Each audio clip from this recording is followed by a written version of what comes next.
ونصلی علی رسولہ الکریم اما بعد فاعوذ باللہ من الشیطان الرجیم بسم اللہ الرحمن الرحیم ان الذین آمنوا وعملوا الصالحات اولئک هم خیر البریہ صدق اللہ العظیم ان اللہ وملائکتہ یصلون علی النبی یا ایہا الذین آمنوا صلوا علیہ وسلموا تسلیما اللہم صلی علی مولانا محمد وعلی آلہ وصحبہ وبارک وسلم۔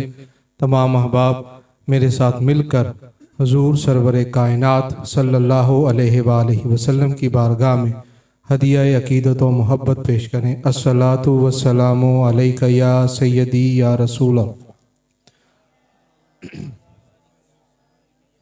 الصلاۃ والسلام علیک یا سیدی یا رسول اللہ وعلی آلک و اصحابک یا سیدی یا خاتم النبیین۔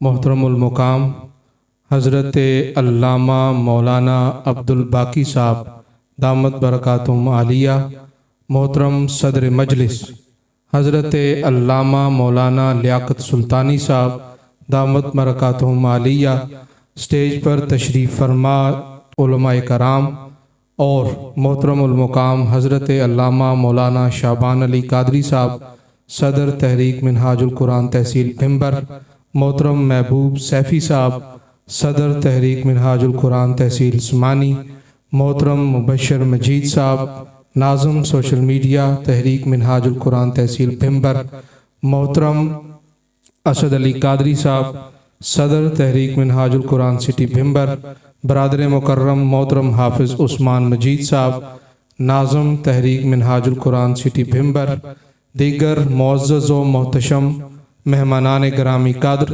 جملہ عشاق مصطفیٰ صلی اللہ علیہ وآلہ وسلم، السلام علیکم ورحمۃ اللہ وبرکاتہ۔ اللہ رب العزت کا شکر ہے اور ہدیہ درود و سلام ہے حضور سرور کائنات صلی اللہ علیہ وآلہ وسلم کی ذات ستودہ صفات پر کہ جن کے کرم سے، جن کے فضل سے، جن کی توجہ اور عنایت سے آج ہم سب برادر مکرم چودھری ندیم افضل صاحب کی رہائش گاہ پر آقا علیہ الصلوۃ والسلام کی ولادت کی خوشی میں اس خوبصورت اور بابرکت بزم میں شریک ہیں۔ یہ اللہ رب العزت کا خاص کرم ہے، یہ اللہ رب العزت کا خاص انعام ہے اس گھر کے اوپر، اور اللہ رب العزت جس گھر کو اپنے محبوب کے ذکر کے لیے چنتا ہے، اللہ رب العزت کے محبوب کا ذکر اسی گھر میں ہوتا ہے۔ آج میں اس خوبصورت بزم کے انتظام و انصرام پر محترم برادر مکرم چودھری ندیم افضل صاحب اور ان کی پوری فیملی کو مبارکباد پیش کرتا ہوں اور خراج تحسین پیش کرتا ہوں، اور دعا گو ہوں کہ اللہ رب العزت ان کی اس کاوش کو قبول فرمائے اور اس پورے فیملی کو اور پورے خاندان کو آقا علیہ الصلوۃ والسلام کی توجہات اور آپ کے فیوزات میں سے حصہ وافر عطا فرمائے۔ اور میں بالخصوص منہاج نعت کونسل آزاد کشمیر محترم اشتیاق صاحب اور ان کی پوری ٹیم کا شکریہ ادا کرتا ہوں کہ انہوں نے ہماری ریکویسٹ پر دوسری بات نہیں کی اور اپنی قیمتی وقت میں سے ہمیں وقت دیا۔ آج میں نے جو قرآن مجید کی تلاوت کی ہے آیت کریمہ، وہ سورہ البینہ کی آیت ہے، اس کی روشنی کے اندر میں چند گزارشات آپ کی خدمت میں پیش کروں گا، لیکن اس سے پہلے چند گزارشات آپ کے گوش گزار کرنا چاہتا ہوں۔ یہ باتیں میرے موضوع کا حصہ نہیں تھیں، لیکن آپ کے ذوق کو، آپ کے شوق کو، اور آپ جس طرح آقا علیہ الصلوۃ والسلام کا ذکر سن کے آقا علیہ الصلوۃ والسلام کی محبت اور آپ کے عشق میں آپ جھوم رہے تھے، تو یہاں اگر میں یہ باتیں نہ کروں تو میں امانت کے اندر خیانت کروں گا۔ اور جس طرح یہ خوبصورت انتظام و انصرام ہے، لائٹنگ ہے، آج ضیافت کا بھی آپ کے لیے اہتمام ہے، اس کے اوپر اکثر لوگ سوال کرتے ہیں۔ سوشل میڈیا کا دور ہے، آپ سب بھی سوشل میڈیا یوز کرتے ہیں، اکثر نوجوان بھی تشریف فرما ہیں، بزرگ بھی ہیں، اسٹیج کی زینت علماء کرام بھی ہیں۔ سوشل میڈیا کے اوپر مختلف لوگ مختلف آراء رکھتے ہیں کہ میلاد منانا کہاں لکھا ہے، میلاد منانا تو چلیں ٹھیک ہے، میلاد کے اوپر ضیافت کا اہتمام کہاں لکھا ہے، اور میلاد کے اوپر اس طرح جو انتظام و انصرام ہے، لائٹنگ کرنا، خرچ کرنا، یہ کہاں لکھا ہے؟ تو اس کو آج آپ کے لیے بالخصوص یہ اللہ رب العزت کا کرم ہے، اس کا فضل ہے کہ اس نے میرے دل میں یہ بات ڈال دی اور میں یہاں یہ بات کر کے جاؤں گا، اور یہ آپ کے عقیدے کی کلیئرٹی کے لیے یہ بات میں یہاں آپ کے گوش گزار کرنا چاہتا ہوں۔ تو میری بات کو آپ نے توجہ، دھیان اور یکسوئی کے ساتھ سننا ہے۔ مجھے آپ کی سبحان اللہ یا آپ نہیں بھی کریں گے تو اس کی ضرورت نہیں ہے، اور کوئی بندہ بھی اپنی جگہ سے اٹھے گا نہیں۔ سارے بندے یکسوئی اور توجہ کے ساتھ میری تمام باتوں کو اول سے لے کر آخر تک سنیں گے، اور اگر میری دوران گفتگو کسی کو کوئی بات سمجھ نہیں آتی تو مجمع سے اٹھ کر وہ مجھ سے پوچھ سکتا ہے کہ اس بات کو دوبارہ دہرا دیں، یہ ہمیں سمجھ میں نہیں آئی ہے۔ یہ کوئی میں روایتی خطیب نہیں ہوں، میں صرف آیا ہوں تو آپ کی تربیت کے لیے آیا ہوں، اور میرے قائد حضور شیخ الاسلام کا یہی فرمان ہے کہ جہاں بھی جاؤ وہاں شرکا کی تربیت کی نیت سے جاؤ، داد وصول کرنے کے لیے نہ جاؤ۔ اللہ رب العزت نے سورہ یونس کی آیت نمبر 58 کے اندر ارشاد فرمایا، اعوذ باللہ من الشیطان الرجیم، بسم اللہ الرحمن الرحیم، قل بفضل اللہ وبرحمتہ فبذالک فلیفرحوا ھو خیر مما یجمعون۔ اے حبیب مکرم فرما دیجئے یہ سب کچھ اللہ کے فضل اور اس کی رحمت کے باعث ہے جو بعثت محمدی کی صورت میں تم پر ہوا ہے، پس مسلمانوں کو چاہیے کہ اس پر خوشیاں منائیں، اور یہ اس مال سے کہیں بہتر ہے جسے وہ جمع کرتے ہیں۔ اب اس آیت کریمہ پر غور کریں، اور میں چند گزارشات اس آیت کریمہ کے حوالے سے آپ کے گوش گزار کروں گا۔ اس آیت کریمہ کے اوپر گھنٹوں بھی گفتگو کروں تو وہ کم ہے۔ اس آیت کریمہ کا عنوان اللہ رب العزت نے کل کو فرمایا ہے۔ اب فضل کرنے والی ذات اللہ کی ہے، رحمت دینے والی ذات اللہ کی ہے، اور خوشی منانے والے اس کے بندے ہیں۔ اللہ رب العزت براہ راست بھی کہہ سکتا تھا کہ اے مسلمانوں خوشی مناؤ اس بات پر جو تم پر میں نے فضل کیا، جو تم پر میں نے کرم کیا، لیکن اللہ رب العزت نے اس آیت کا عنوان کل کو بنا کر، اور کل امر کا صیغہ ہے، اور کل سے مراد تاجدار کائنات صلی اللہ علیہ وآلہ وسلم کی ذات ہے۔ یہاں سوال یہ پیدا ہوتا ہے کہ یہاں پر آقا علیہ الصلوۃ والسلام کو عنوان بنانے کی کیا ضرورت تھی؟ پھر آپ اس بات کو اپنے ذہن میں رکھیں، اور قرآن حکیم کے دوسرے مقامات پر آپ کو لے کے جاتا ہوں۔ جب اللہ رب العزت نے نماز کا، قربانی کا، حج کا حکم دیا، اور اپنی موت اور حیات کو اللہ کے لیے خاص کرنے کا حکم دیا، تو اللہ رب العزت نے اس مقام پر بھی فرمایا قل ان الصلاۃ ونسکی ومحیای ومماتی للہ رب العالمین۔ اے حبیب مکرم فرما دیں کہ میری نماز، میرا حج اور قربانی سمیت سب بندگی، اور میری موت اور میری حیات اللہ کے لیے ہے جو تمام جہانوں کا رب ہے۔ پھر اللہ رب العزت نے جب اپنی وحدانیت کا، اپنی ربوبیت کا، اپنی الوہیت کا اعلان کرنا چاہا تو سورہ اخلاص کو پڑھیے۔ اللہ رب العزت نے فرمایا قل هو اللہ احد۔ اے حبیب مکرم آپ فرما دیں کہ میں ایک ہوں۔ اللہ رب العزت نے اس مقام پر بھی عنوان توحید کو بیان کرنے سے پہلے رسالت کو بنایا ہے، اور اس آیت کے اوپر اگر آپ غور کریں سورہ اخلاص کی تو کل عنوان رسالت ہے۔ کل سے مراد آقا علیہ الصلوۃ والسلام کی ذات ہے۔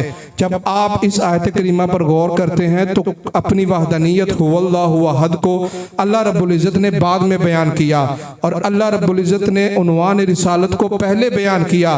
اس آیت پر غور کرنے سے ہمیں یہ نقطہ سمجھ میں آتا ہے کہ اللہ کی ربوبیت کا، اللہ کی وحدانیت کا، اللہ کی الوہیت کا اقرار اسی کا قبول ہے، اور صاحب ایمان وہی ہے جو واسطہ و وسیلہ مصطفیٰ سے کرے۔ باقی حضور کو چھوڑ کر چاہے کوئی کسی راستے سے بھی اللہ رب العزت کی وحدانیت کا، اس کی الوہیت کا اور اس کی ربوبیت کا اقرار کرتا پھرے، وہ کچھ بھی ہو سکتا ہے، مسلمان نہیں ہو سکتا۔ اب جو میں نے قرآن حکیم کے چند مقامات آپ کے گوش گزار کیے ہیں، اب ان پر غور کرتے ہیں، ان کو آپ ذہن میں رکھنا ہے۔ آپ نے جتنی باتیں میں نے یہاں کی ہیں ان کو آپ نے اپنے ذہن میں بٹھاتے ہوئے، اگر آپ کی توجہ ذرا سی بھی ادھر ادھر ہوئی تو آپ کو میری بات سمجھ میں نہیں آئے گی۔ میں نے سورہ یونس کی جو تلاوت کی ہے آیت کریمہ، اللہ رب العزت نے اس میں فرمایا قل بفضل اللہ وبرحمتہ۔ اے حبیب مکرم فرما دیں کہ اللہ نے جو تم پر فضل اور رحمت کی، یہاں عربی کے اندر ایک واو عطفہ ہوتی ہے۔ اللہ رب العزت نے یہاں واو عطفہ لگا کر فضل اور رحمت کا ذکر علیحدہ علیحدہ کیا ہے، اکٹھے نہیں کیا۔ اور پھر آگے ذالکہ تثنیہ جمع کا صیغہ نہیں ہے، واحد کا صیغہ ہے۔ جی علامہ یہاں اولائکا یا ذالکا اللہ رب العزت نے نہیں فرمایا۔ اب اس کی مثال میں آپ کو دیتا ہوں۔ میں اگر مثال کے طور پر یہ کہوں کہ حضرت علامہ مولانا عبد الباقی صاحب اور بھائی ندیم افضل صاحب اس دروازے سے اس محفل کے اندر آیا ہے، تو میں ٹھیک کہہ رہا ہوں غلط کہہ رہا ہوں؟ غلط کہہ رہا ہوں۔ اگر میں یہ کہوں کہ حضرت علامہ مولانا عبد الباقی صاحب اور بھائی ندیم افضل صاحب اس دروازے سے اندر آئے ہیں تو میں ٹھیک کہہ رہا ہوں؟ یہی بات ہے۔ اب اس پر غور کریں۔ اللہ کہہ رہا ہے کہ اے حبیب مکرم آپ فرما دیں کہ یہ سب کچھ اللہ کا فضل اور اس کی رحمت ہے، پس مسلمانوں کو چاہیے کہ اس پر خوشیاں منائیں۔ یہاں آنا چاہیے تھا ان پر خوشیاں منائیں، لیکن ان نہیں کہا، اس کہا۔ کیوں؟ کیونکہ فضل اور رحمت سے مراد ایک وجود ہے، اور وہ ایک وجود مصطفیٰ صلی اللہ علیہ وآلہ وسلم ہے۔ اور قرآن کا اسلوب بھی یہ ہے کہ قرآن کے اندر جہاں بھی اللہ کا فضل، اس کی رحمت کا ذکر آتا ہے تو اس سے مراد آقا علیہ الصلوۃ والسلام کی ذات ہوتی ہے۔ ایک قرآن کی تفسیر قرآن سے ہوتی ہے۔ اب آپ کہیں گے کہ اللہ کا فضل اور اللہ کی رحمت جو ہے وہ آقا علیہ الصلوۃ والسلام کیسے ہیں؟ قرآن بھی تو اللہ کا فضل ہے، انسان بھی تو اللہ کا فضل ہے، باقی ہر شے بھی تو اللہ کا فضل ہی ہے، لیکن سب سے بڑا فضل اور سب سے بڑی رحمت وجود مصطفیٰ ہے۔ اور کائنات کے اندر جتنے فضل ہیں، کائنات کے اندر جتنی رحمتیں ہیں، ان سب کا مرکز و محور آقا علیہ الصلوۃ والسلام کی ذات ہے۔ اللہ رب العزت نے سورہ انبیاء میں فرمایا وَمَا أَرْسَلْنَاكَ إِلَّا رَحْمَةً لِلْعَالَمِينَ، کہ ہم نے آپ کو نہیں بھیجا مگر تمام جہانوں کے لیے رحمت بنا کر۔ آقا علیہ الصلوۃ والسلام کی ذات صرف بنی نوع انسانوں کے لیے، ہمارے لیے رحمت نہیں ہے۔ آقا علیہ الصلوۃ والسلام کی ذات ہر شے کے لیے، کائنات کے اندر جو کچھ بھی ہے، جہاں تک خدا کی خدائی وسیع ہے وہاں تک مصطفیٰ کی رحمت للعالمین وسیع ہے۔ اب آقا علیہ الصلوۃ والسلام اللہ رب العزت کا سب سے بڑا فضل اور سب سے بڑی رحمت ہے۔ اب میں نے جو بات کی کہ کل عنوان رسالت ہے، اللہ رب العزت نے جب میں نے آیت کریمہ تلاوت کی ہے جو کل ان صلاتی و نسکی و محیایا و مماتی للہ رب العالمین، اس آیت کے اندر اللہ رب العزت نے نماز کا، قربانی کا اور حج کا حکم دیا، اور اپنی موت اور حیات اللہ کے لیے خاص کرنے کا حکم دیا ہے۔ اب اس آیت کریمہ کو آپ نے ذہن میں رکھنا ہے، میرے ساتھ ساتھ چلنا ہے۔ اللہ نے جب نماز، قربانی اور حج کا حکم دیا تو واسطہ حضور کو بنایا۔ کس کو بنایا؟ اونچا بولیے، آپ بولیے سامنے والے، کس کو بنایا؟ حضور کو بنایا۔ پھر اللہ رب العزت نے جب اپنی وحدانیت کا، اپنی الوہیت کا اور اپنی ربوبیت کا اقرار کیا کہ اللہ ایک ہے، تو اس کا واسطہ اور وسیلہ بھی کس کو بنایا؟ حضور کو بنایا۔ پھر اللہ رب العزت نے جب اپنی محبت کا ذکر کرنا چاہا، اور اللہ رب العزت نے فرمایا قل ان کنتم تحبون اللہ فاتبعونی یحببکم اللہ، کہ اے حبیب مکرم فرما دیں کہ اگر یہ مجھ سے محبت کرتے ہیں تو آپ کی اتباع کریں، میں ان کو اپنا محبوب بنا لوں گا۔ اب ان ساری باتوں کو آپ نے ذہن میں رکھنا ہے، اور میں جو اب آپ کے سامنے بات کرنے لگا ہوں اس پر آپ نے غور کرنا ہے۔ اللہ رب العزت نے جب نماز کا حکم دیا تو واسطہ اور وسیلہ مصطفیٰ کو بنایا۔ اللہ رب العزت نے جب اپنی الوہیت کا، اپنی ربوبیت کا، اپنی وحدانیت کا اقرار کیا تو واسطہ اور وسیلہ مصطفیٰ کو بنایا۔ اللہ رب العزت نے جب اپنی محبت کا اعلان کیا تو واسطہ اور وسیلہ مصطفیٰ کو بنایا۔ گویا اللہ رب العزت یہ کہہ رہا ہے کہ اے حبیب مکرم آپ فرما دیں میں نے ان کو نماز دی تو آپ کے صدقے اور واسطے اور وسیلے سے دی، میں نے ان کو اپنی محبت دی تو آپ کے صدقے اور آپ کے واسطے اور وسیلے سے دی، میں نے ان کو قرآن دیا تو آپ کے واسطے اور وسیلے سے دیا، میں نے ان کو اسلام دیا تو آپ کے واسطے اور وسیلے سے دیا۔ قیامت تک میں اب جو کچھ ان کو عطا کروں گا وہ آپ کے واسطے اور وسیلے سے عطا کروں گا، اور جس کو جو کچھ آپ کے واسطے اور وسیلے سے ملا ہے اس پر حق ہے کہ جب آپ کی ولادت کا مہینہ آئے، جب آپ کی ولادت کا دن آئے، جب آپ کی ولادت کا وقت آئے تو اس پر یہ حق ہے کہ وہ آپ کی ولادت کا جشن اس طرح منائے کہ جو نہ کبھی کسی کے گمان میں آیا ہو، نہ کبھی کسی کے سوچ سے گزرا ہو، اور نہ کبھی کسی کے خیال میں آیا ہو، اور دیکھنے والے جب وہ میلاد منا رہا ہو تو دیکھنے والے اس کو دیکھ کر دیوانہ اور مجنون سمجھے۔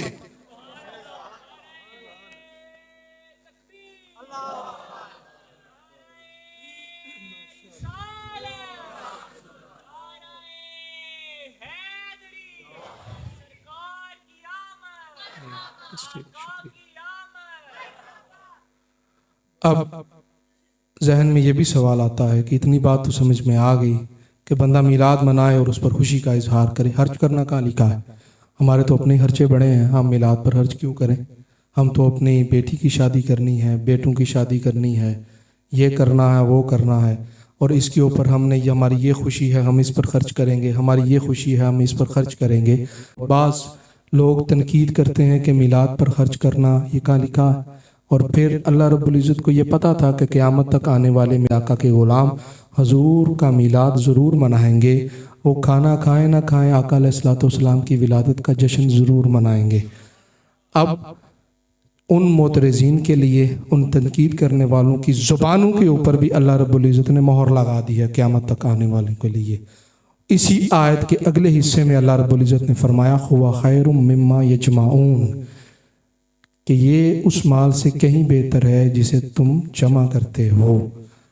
اللہ رب العزت فرما رہا ہے کہ تم اپنے بیٹوں کی خوشی پر خرچ کرو، تم اپنی بیٹیوں کی خوشی پر خرچ کرو، تم اپنے مکانات بناؤ، تم اپنی جائیدادیں بناؤ، تم اپنی پراپرٹیاں بناؤ، اور کسی لحاظ سے بھی تم اپنی خوشیاں کرتے پھرو، ان پر تم کروڑوں خرچ کرتے پھرو، لیکن میں نے کسی خرچ کو بہترین خرچ کا درجہ نہیں دیا۔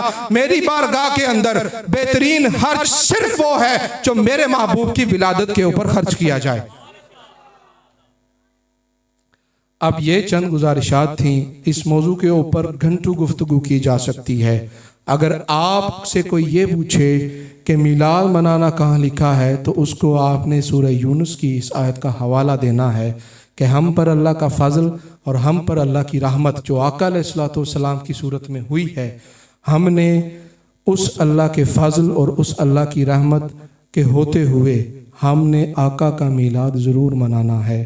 اور بندہ جب آقا کا میلاد مناتا ہے تو رب ہو کر اس بزم میں شریک ہوتا ہے۔ یہ بات میں نے کوئی جوش خطابت میں نہیں کہی، یہ خوش خطابت میں کی ہے، اور اس پر دلائل کا انبار ہے۔ اگر کوئی آپ سے اعتراض کرتا ہے، سوال کرتا ہے کہ یہ عجیب بات کر دی، تو اس کو میرے پاس لے آئیے گا یا میرا نمبر دے دیجیے گا، میں انشاءاللہ اس کو جواب بھی دے دوں گا۔ اب جو آیت کریمہ میں نے شروع میں تلاوت کی، اعوذ باللہ من الشیطان الرجیم، بسم اللہ الرحمن الرحیم، ان الذین آمنوا وعملوا الصالحات اولئک هم خیر البریہ، کہ بے شک جو لوگ ایمان لائے اور اعمال صالحہ کرتے رہے وہ تمام مخلوق سے بہترین ہیں۔ اب اس آیت کریمہ پر غور کریں۔ آپ میں سے ہر شخص چاہتا ہے کہ میری عزت ہو، میری تکریم ہو، لوگ میری واہ واہ کریں، جب میں کسی مجلس کے اندر، کسی محفل کے اندر آؤں تو وہ اٹھ کر کھڑے ہو کر میرا استقبال کریں۔ اور ہماری زندگیوں کے اندر مشکلات بھی ہیں، پریشانیاں بھی ہیں، مایوسیاں بھی ہیں، مہنگائی بھی ہے، ہر طرح کی پریشانی ہے، بیماریاں بھی ہیں، اور آج ہم ان مسائل کا، ان مشکلات کا، ان بیماریوں کا، ان مصیبتوں کا حل جو ہے وہ در بدر کی ٹھوکریں کھا کر تلاش کرتے ہیں۔ لیکن آج ہم نے قرآن کو بھی چھوڑ دیا، آقا علیہ الصلوۃ والسلام کی سیرت کو بھی چھوڑ دیا، اس لیے آج ہم ذلیل و رسوا ہو چکے ہیں۔ آج ہماری زندگیوں سے آقا علیہ الصلوۃ والسلام کی سیرت، آپ کی سنت نکل چکی ہے۔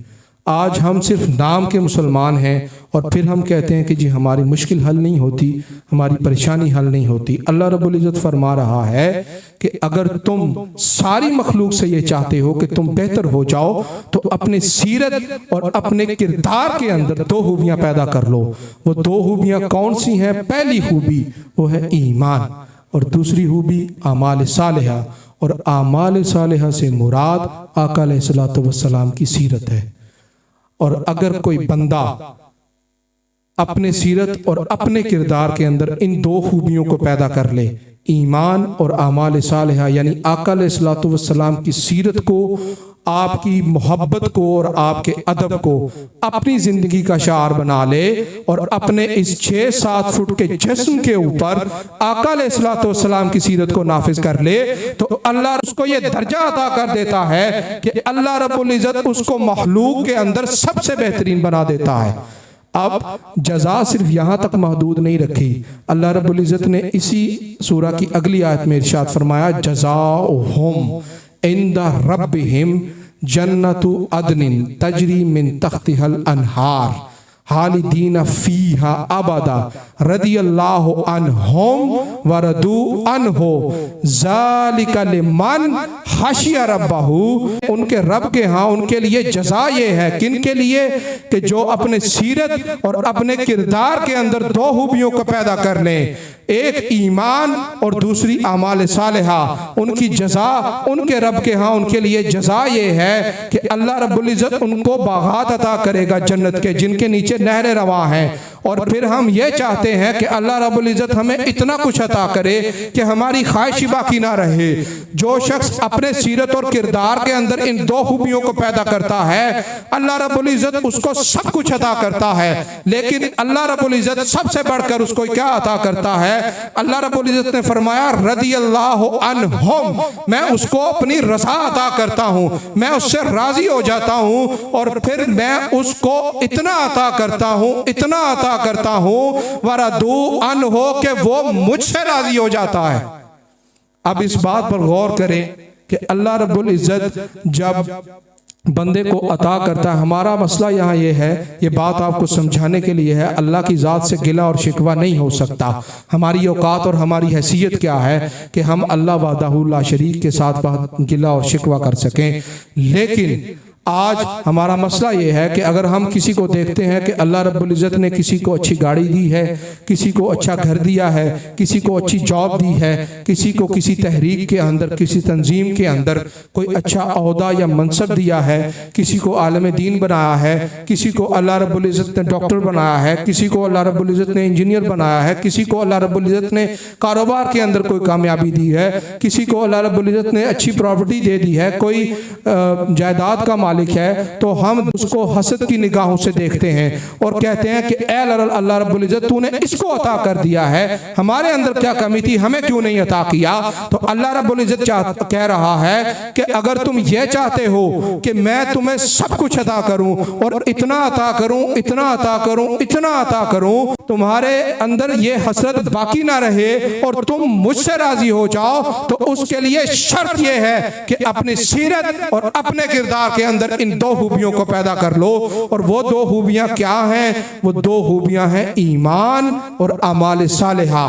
اور پھر اللہ رب العزت نے یہاں پر ہی اکتفا نہیں کیا، کبھی آپ سورہ فصلت کو پڑھیں، اللہ رب العزت نے اس کے اندر ارشاد فرمایا انہی دو خوبیوں کا ذکر کر کے جب جزا کی بات کی تو اللہ رب العزت نے فرمایا اعوذ باللہ من الشیطان الرجیم ان الذین آمنوا وعملوا الصالحات لہم اجر غیر ممنون، کہ جو بندہ اپنے سیرت اور اپنے کردار کے اندر ان دو خوبیوں کو پیدا کر لے، میں اس کو اتنا اجر عطا کروں گا کہ وہ اجر کبھی ختم ہی نہیں ہوگا۔ ذرا اپنے عقل کے دریچوں کو کھولیں اور میری اس بات پر غور کریں کہ اللہ رب العزت جو بندہ اپنے سیرت اور اپنے کردار کے اندر ان دو خوبیوں کو پیدا کر لے، ایک ایمان اور اعمال صالحہ کو، اللہ رب العزت اس کو اجر ایسا عطا کرتا ہے کہ جو اجر کبھی ختم نہیں ہو سکتا۔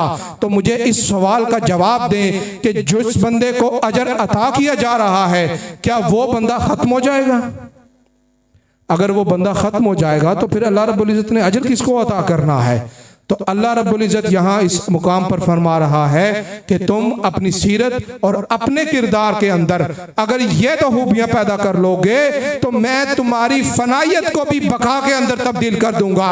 اب جو میں ایمان اور اعمال صالحہ کی تھوڑی سی تشریح کرنا چاہتا ہوں کہ ایمان کیا ہے اور اعمال صالحہ کیا ہے۔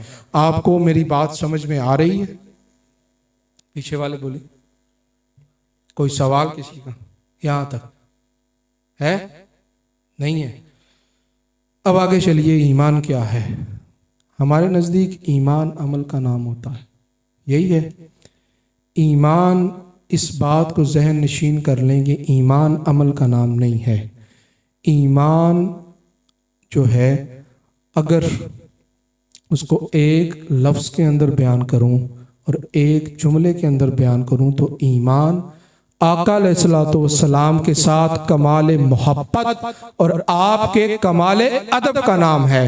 اور وقت کے مجدد حضور سیدی شیخ الاسلام ڈاکٹر محمد طاہر القادری مدظ اللہ العالی آپ کے قدموں میں بیٹھ کر آپ کی تعلیمات کو سن کر آپ کی تصنیفات کو پڑھ کر جو ایمان کی سمجھ مجھے آئی ہے وہ یہ ہے کہ ایمان صرف یہ ہے کہ حضور کو مان لینا اور حضور کی مان لینا، یہی سارے کا سارا ایمان ہے۔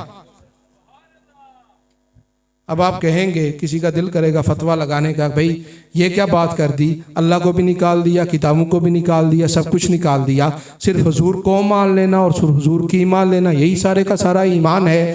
1400 سال پہلے سے لے کر آج دن تک اربوں کھربوں مسلمان گزرے ہیں۔ آپ میں سے کوئی کھڑا ہو کے یہ دعویٰ کر سکتا ہے یا ان میں سے کسی نے یہ دعویٰ کیا ہے کہ میں نے اللہ کو دیکھا ہے؟ آپ میں سے کسی نے اللہ کو دیکھا ہے؟ نہیں دیکھا۔ آپ کسی کی مان کر چلتے آ رہے ہیں نا کہ اللہ ایک ہے۔ کس کی مانتے ہیں؟ اللہ ایک ہے، یہ کسی کی مانتے چلے آ رہے ہیں، اور کس کی مانتے چلے آ رہے ہیں؟ وہ آقا علیہ الصلوۃ والسلام کی ذات ہے۔ اللہ رب العزت نے اپنے محبوب کو وہ مقام عطا کیا ہے کہ اللہ کے محبوب اگر فرما دیں کہ یہ قرآن ہے تو وہ قرآن ہو جاتا ہے، فرما دے اللہ ایک ہے تو اللہ ایک ہے۔ اللہ رب العزت کا محبوب فرما دے کہ یہ چیز حلال ہے تو وہ حلال ہو جاتی ہے۔ اللہ کا محبوب فرما دے کہ یہ چیز حرام ہے تو وہ حرام ہو جاتی ہے۔ کوئی طیب طاہر اس وقت ہوتی ہے جب زبان مصطفیٰ سے ادا ہوتی ہے، کوئی حلال اور حرام اس وقت ہوتی ہے جب زبان مصطفیٰ سے ادا ہوتی ہے۔ کسی چیز کی حباست اس وقت تک وہ حبیث نہیں ہو سکتی جب تک زبان مصطفیٰ اس کو حبیث نہ کہہ دے۔ شریعت کے اندر کوئی شے بھی حلال اور حرام اس کی اصل میں نہیں ہے۔ حلال اور حرام ہونے کا مدار زبان مصطفیٰ پر ہے، اور ہمارا ایمان ہے کہ مصطفیٰ جو کہہ دیں وہ شریعت بن جائے، مصطفیٰ مسکرا دیں تو شریعت بن جائے، مصطفیٰ بیٹھ جائے تو شریعت بن جائے، مصطفیٰ چل دیں تو شریعت بن جائے، مصطفیٰ اٹھا کر آنکھیں اوپر دیکھ لیں تو شریعت بن جائے، اور مصطفیٰ کی ہر ادا سے خدا کا دین بنتا ہے۔ دین اور کسی چیز کا نام نہیں ہے، اور دین سارے کا سارا در مصطفیٰ تک رسائی کا نام ہے۔ نعرہ حیدری، نعرہ غوثیہ۔ دین سارے کا سارا در مصطفیٰ تک رسائی کا نام ہے۔ جو در مصطفیٰ تک نہیں پہنچ سکا اس کا کوئی دین اور کوئی ایمان نہیں ہے۔ یہ 2 + 2 4 کی طرح بڑی صاف بات ہے۔ اب آگے چلیے۔ ایمان آقا علیہ الصلوۃ والسلام کے ساتھ کمال محبت اور آپ کے کمال ادب کا نام ہے۔ اس پر دلیل کیا ہے؟ ایک معروف حدیث پاک ہے، صحیح بخاری اور صحیح مسلم کی متفق علیہ۔ آپ نے اکثر علماء، واعظین، خطباء سے سنی ہوگی جمعۃ المبارک کے خطبوں کے دوران، اور ویسے ان محافل میں جب وہ خطاب فرما رہے ہوتے ہیں اس وقت۔ آج اس حدیث کی ایک نئی جہت آپ کو سنانا چاہتا ہوں۔ آقا علیہ الصلوۃ والسلام نے فرمایا، لا یؤمن احدکم حتی اکون احب الیہ من ولدہ وولدہ والناس اجمعین۔ تم میں سے کوئی شخص اس وقت تک مومن نہیں ہو سکتا جب تک کہ میں اس کو اس کی مال، اس کی جان، اس کی اولاد، حتیٰ کہ ہر شے سے بڑھ کر اس کو عزیز نہ ہو جاؤں۔ ایمان والا وہی ہے کہ جس کو ہر شے سے بڑھ کر آقا علیہ الصلوۃ والسلام کی ذات عزیز ہوتی ہے۔ یہ حدیث تو ہم نے پڑھ لی، یہ حدیث ہم نے سن بھی لی، لیکن اس حدیث کا کوئی پریکٹیکل بھی ہوگا کہ جس کو آقا علیہ الصلوۃ والسلام کی ذات اپنی ہر شے سے بڑھ کر محبوب ہوتی ہے تو پھر اس کی ظاہری وضاحت کیا ہوتی ہے، پھر اس کا کمال کیا ہوتا ہے، پھر اس کے اندر آقا علیہ الصلوۃ والسلام کی محبت، آپ کے عشق کا چراغ روشن کیسے ہوتا ہے۔ تو آئیے میں آپ کو میدان کربلا کی طرف لیے چلتا ہوں۔ امام علی مقام امام حسین علیہ السلام نے جب کلمہ شہادت اپنے نانا کی زبان سے پڑھا اور امام حسین نے یہ اقرار کیا کہ اے میرے نانا، آپ مجھے میری جان، میری اولاد، میری ہر شے سے بڑھ کر عزیز ہیں، اور آقا علیہ الصلوۃ والسلام نے اپنی زبان مبارک بھی امام علی مقام کو ساری عمر چسوائی ہے۔ تو اب جب ایمان کے کمال تک بندہ پہنچتا ہے اور جب بندے کو یہ مقام مل جاتا ہے کہ میں ہر شے سے بڑھ کر آقا علیہ الصلوۃ والسلام کو اپنا محبوب رکھتا ہوں، تو پھر جب دین کی قدریں مٹ رہی ہوں، جب آقا علیہ السلام کی تعظیم، آپ کی تکریم، آپ کی ختم نبوت پر حملے ہو رہے ہوں، جب آپ کے دین لائے ہوئے دین کی حرمت کو پامال کیا جا رہا ہو، تو پھر حجرے کے اندر بیٹھ کر اللہ اللہ کرنا عبادت نہیں، پھر مسجدیں بنوانا عبادت نہیں، پھر صرف مدرسے بنانا ہی عبادت نہیں، پھر ایمان آقا علیہ السلام کی محبت ہم سے یہ تقاضا کرتی ہے کہ اگر تم نے حج کا احرام بھی باندھا ہوا ہے تو اس حج کا احرام چھوڑ دو، اس کو کھول دو، اور دین کی جو قدریں مٹ رہی ہیں ان دین کی قدروں کو بچانے کے لیے آقا علیہ السلام کی محبت اور آپ کے عشق میں میدان کربلا کا رخ کرو، اور اپنی جان بھی اس مالک حقیقی کی راہ میں قربان کرو، اور اپنے اولاد بھی اس مالک حقیقی راہ میں قربان کرو، اور اپنا سب کچھ قربان کر کے سر سجدے میں رکھ کر جب تم سبحان ربی الاعلی کی صدا لگاؤ گے تو میں تمہیں مقام رضا پر فائز کر دوں گا، اور تمہارا ذکر اس طرح بلند کروں گا کہ قیامت تک جو بھی دین کا نام لے گا وہ تمہارا نام ساتھ لے گا۔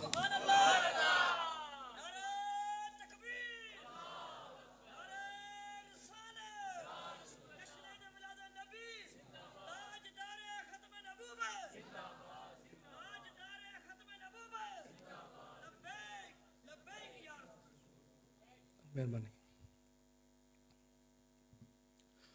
اب آگے چلیے، اسی حدیث کو ذہن میں رکھیے۔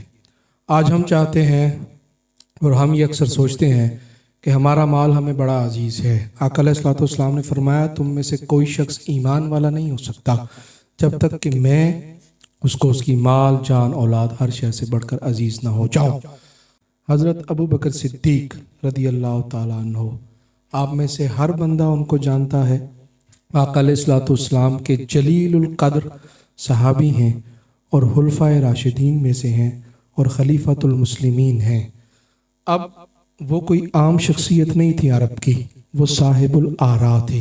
جیسے آپ کے رنیام کے اندر یہاں صوبیدار اکبر صاحب بیٹھے ہیں، یہ پیر کانجی صاحب ہیں، ان کو آپ صاحب الآراء سمجھتے ہیں، آپ ان سے مشورہ کرتے ہیں۔ حضرت علامہ مولانا عبدالباقی صاحب تشریف فرما ہیں، کیا آپ ان سے مشورہ کرتے ہیں کسی معاملے کے اندر یا نہیں کرتے؟ بولیے، کرتے ہیں نا؟ ان کو کہا جاتا ہے صاحب الآراء، کہ جو لوگوں کو رائے دیتے ہیں کسی بھی معاملے کے اندر۔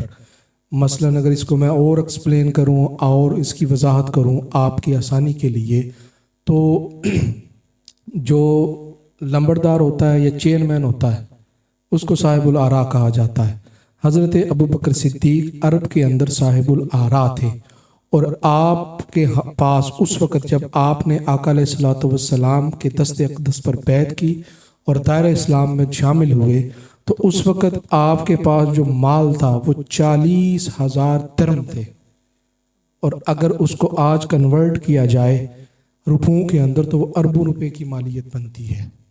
کوئی عام شخصیت نہیں تھی، لیکن جب انہوں نے یہ عہد کیا کہ اے حبیب مکرم، آپ مجھے میری مال، میرے جان، میری اولاد ہر شے سے بڑھ کر عزیز ہیں، تو جب آقا علیہ السلام نے حکم فرمایا کہ مجھے جنگ کے لیے مال چاہیے، تو پھر انہوں نے یہ نہیں دیکھا کہ مجھے میرا مال عزیز ہے، 40 کے 40,000 درہم بھی اٹھا کر آقا علیہ السلام کی نالین مقدس پر وار دیے، اپنا سب کچھ آقا علیہ السلام کی نالین مقدس پر وار دیا، اور وار کر جب آقا علیہ السلام نے یہ پوچھا کہ اے ابو بکر کیا چھوڑ آئے ہو گھر والوں کے لیے، تو کچھ نہیں کہا، گھر والوں کے لیے صرف اللہ اور اللہ کا رسول چھوڑ آیا۔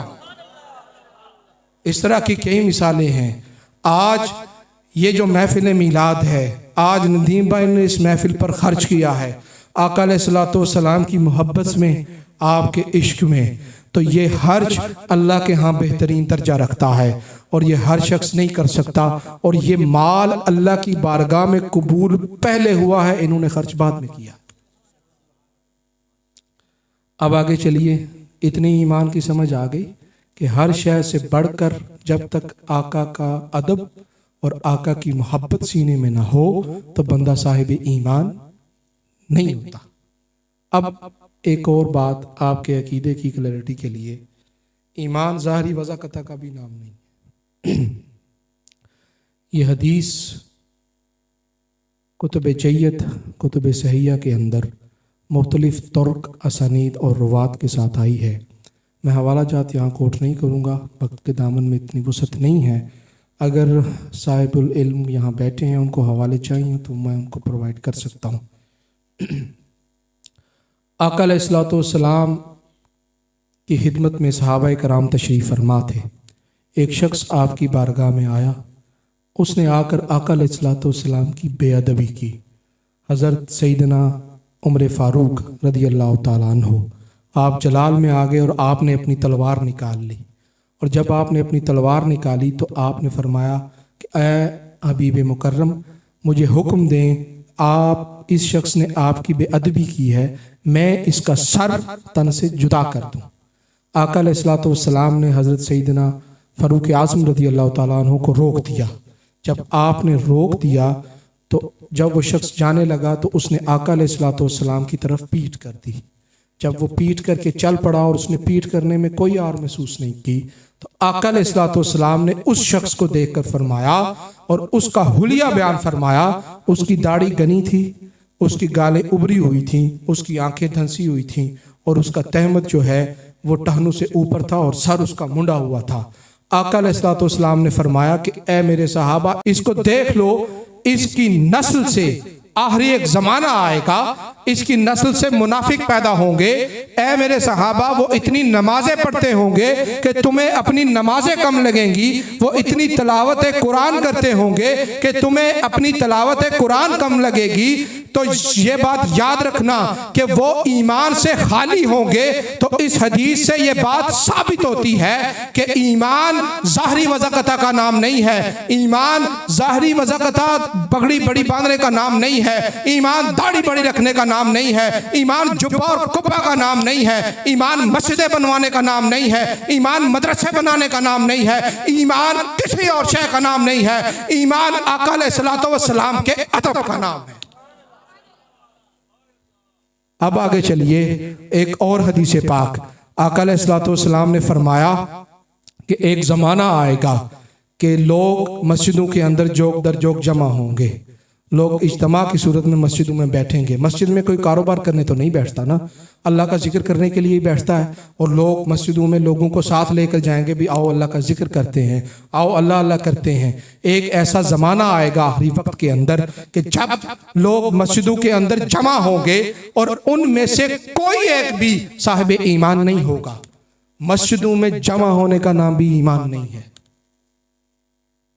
ایمان صرف آقا علیہ الصلوۃ والسلام کی محبت اور آپ کے ادب کا نام ہے۔ پھر آگے چلیے، اللہ رب العزت نے قرآن حکیم میں ارشاد فرمایا، با آقا علیہ الصلوۃ والسلام کا ادب کیسے کرنا۔ اللہ رب العزت نے فرمایا، یا ایھا الذین آمنوا لا تقدموا بین یدی اللہ ورسولہ، کہ اے ایمان والو خبردار، اللہ اور اس کے رسول سے آگے کسی معاملے میں بھی نہ بڑھنا۔ قربانی کا ایک مسئلہ ہے، اس دور کے اندر جب تک آقا علیہ الصلوۃ والسلام قربانی نہ کر لیں، اہل عرب میں صاحب ایمان کسی کو اجازت نہیں ہوتی تھی کہ جب تک آقا علیہ الصلوۃ والسلام قربانی نہ کر لیں کوئی قربانی نہیں کر سکتا تھا۔ اور پھر آقا علیہ الصلوۃ والسلام کا ادب کتنا ہے، قرآن کے دوسرے مقام پر فرمایا کہ اے ایمان والو خبردار، اپنی آوازیں میرے حبیب کی آواز سے اونچی نہ کرو، اور میرے حبیب سے اس طرح بات مت کرو جس طرح تم اپنے آپس میں ایک دوسرے سے اونچی آواز میں بات کرتے ہو۔ تو جو اگر تم اس طرح کرو گے، میرے حبیب کی بارگاہ میں حاضر ہو کر میرے حبیب کی آواز سے اونچی آواز کرو گے، یا آپس میں جس طرح تم گفتگو کرتے ہو، اگر تم اس طرح گفتگو کرو گے تو تمہارے سارے کے سارے اعمال ایمان سمیت غرق کر دیے جائیں گے اور تمہیں شعور بھی نہیں ہوگا۔ اتنا ادب حضور کا ہے کہ حضور کی آواز سے اونچی آواز کرنا بھی ایمان سے بندہ ہاتھ دھو بیٹھتا ہے، یہ ایمان ہے۔ اب ایمان، اتنی بات آپ کو سمجھ میں آ گئی کہ ایمان کیا ہے؟ بولیے، ایمان کیا ہے؟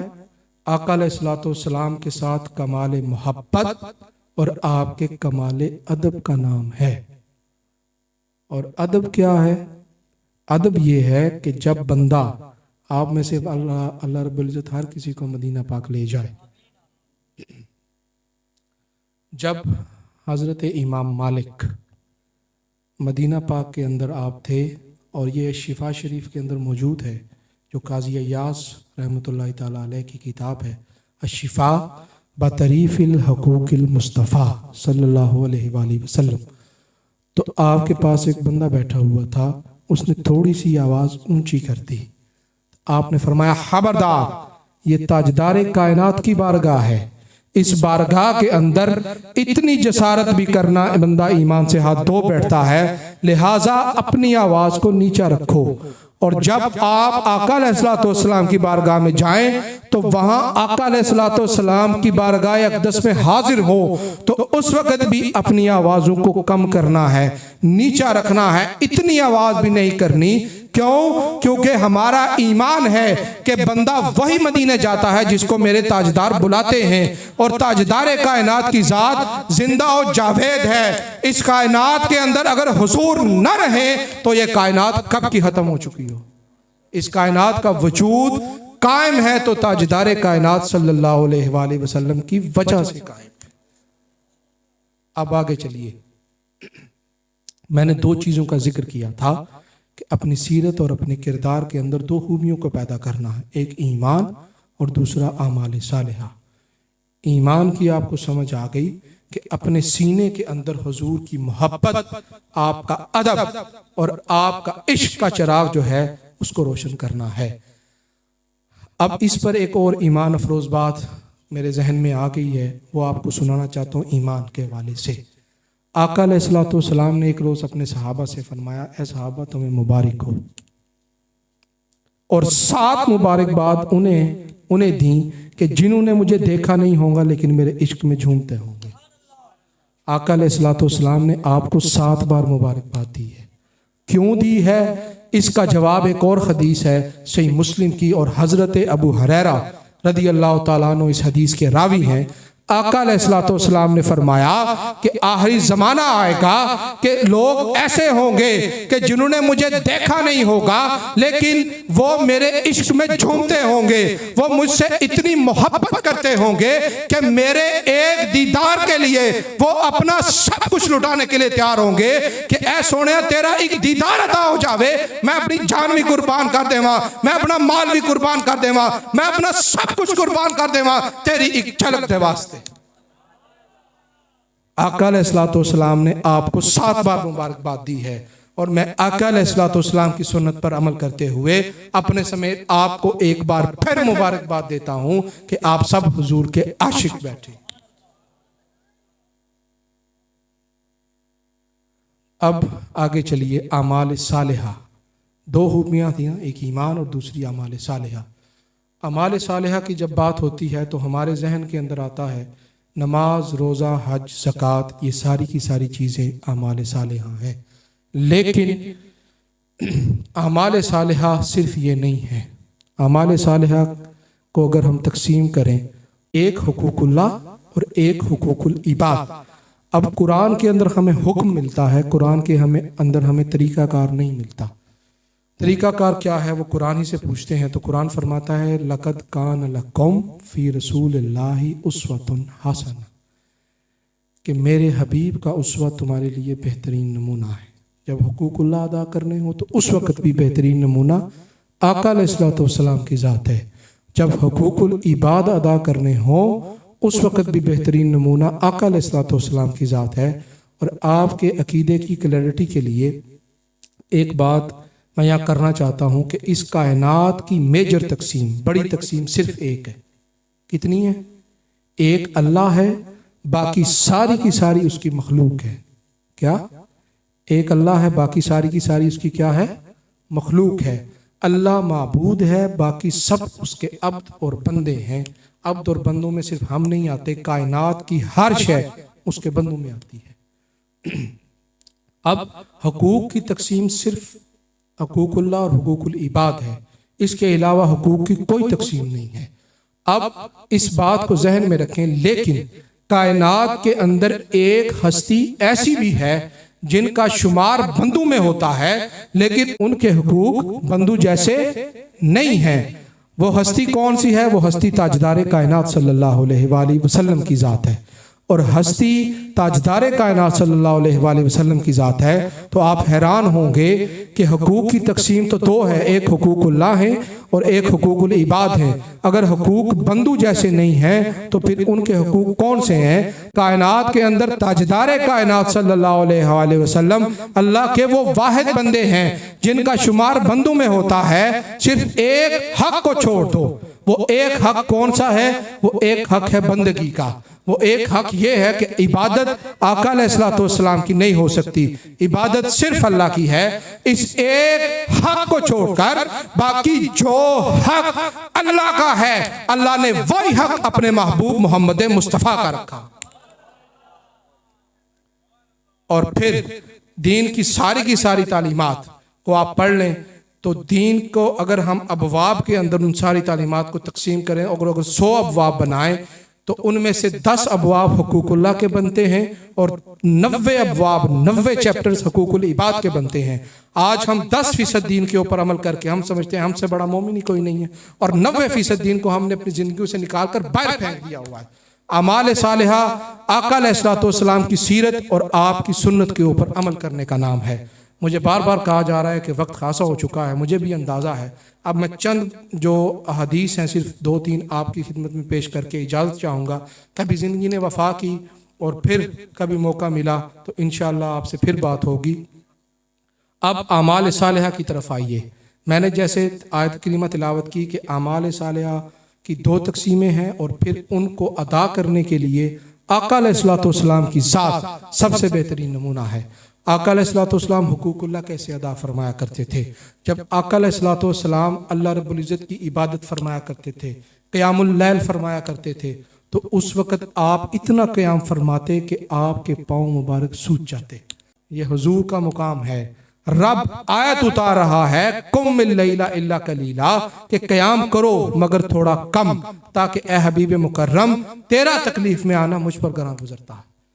اب آقا علیہ الصلوۃ والسلام جب نماز پڑھتے، آقا علیہ الصلوۃ والسلام کے ایک صحابی ہیں، آپ ایک دن نماز ادا فرما رہے تھے، آقا علیہ الصلوۃ والسلام آپ پاس بیٹھے تھے، تو آپ یہ فرماتے ہیں کہ آقا علیہ الصلوۃ والسلام کی چشمان مقدس سے آنسو رواں تھے، اور آپ کے سینہ اطہر سے اس طرح کی آواز آ رہی تھی جس طرح ہنڈیا ابل رہی ہوتی ہے۔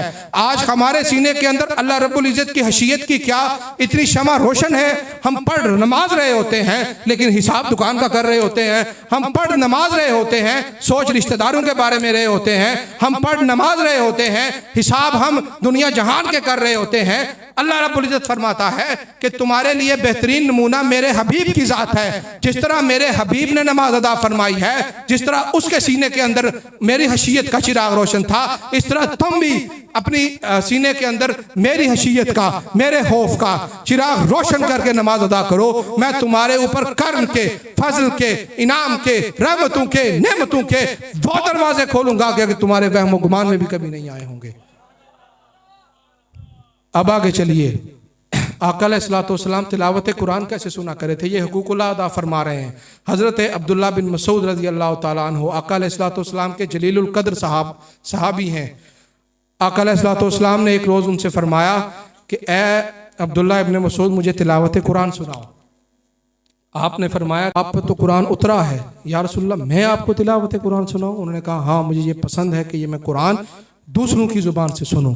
جب انہوں نے تلاوت قرآن شروع کی اور اس آیت پر پہنچے کہ اے حبیب وہ وقت یاد کرو کہ جب ہم قیامت کے روز تمام امتوں پر گواہ لائیں گے اور پھر ان سب کو آپ پر گواہ لائیں گے، تو آقا علیہ الصلوۃ والسلام نے روک دیا حضرت عبداللہ ابن مسعود کو، اور جب آپ نے روکا ان کو تو حضرت عبداللہ ابن مسعود نے آقا علیہ الصلوۃ والسلام کی طرف دیکھا تو آپ کی چشمان مقدس سے آنسو رواں تھے۔ جب آپ تلاوت قرآن سنتے تو آپ کی آنکھوں سے آنسو رواں ہو جاتے، تو گویا آقا علیہ الصلوۃ والسلام کے سینہ اطہر کے اندر اللہ رب العزت کی حشیت کا چراغ اس قدر روشن تھا کہ صاحب قرآن ہو کر بھی جب وہ قرآن کی تلاوت سنتے تو آپ کی چشمان مقدس آبدیدہ ہو جاتی۔ آج ہمارا حال اپنا دیکھ لیں ہم۔